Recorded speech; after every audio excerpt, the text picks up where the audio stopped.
Published 0618 EDT, the 5th of September 2017. Updated 0707 EDT, the 5th of September 2017. Wartorn Syria are one match away from the World Cup in what would surely be the most remarkable qualification in the history of the famous competition.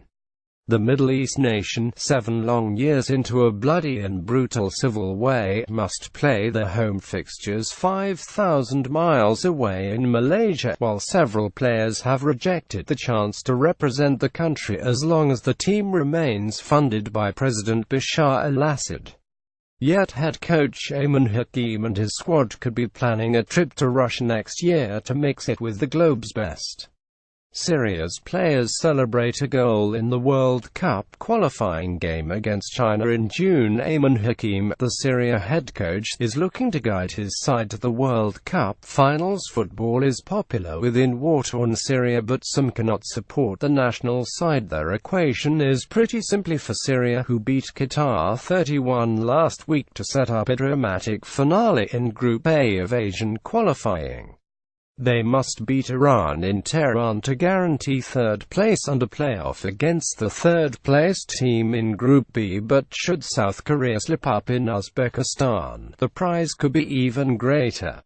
History points in South Korea's favor. They have never lost to the Uzbeks in 7 meetings, but there is a famous story brewing in Syria, even if it has not been greeted all that well in some corners of the country.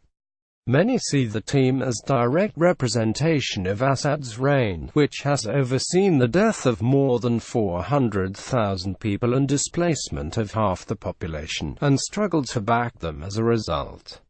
The 7-year civil war in the Middle Eastern country has killed more than 400,000 people. Hakeem gives instructions to his players during a training session in Tehran on Monday. Victory over already qualified Iran could be enough to send Syria to the World Cup finals. Iran versus Syria, Qatar versus China, Uzbekistan versus South Korea. But there is enthusiasm at the prospect of World Cup qualification elsewhere, with the Associated Press reporting this week that big screens were being erected in central Damascus squares to show the match. "I hope that we can bring joy to our people, who need such joy," said striker Omar Al-Soma after scoring against Qatar following his return from international exile. "I will give my best in the next match in order to win, and hopefully we can qualify for the World Cup.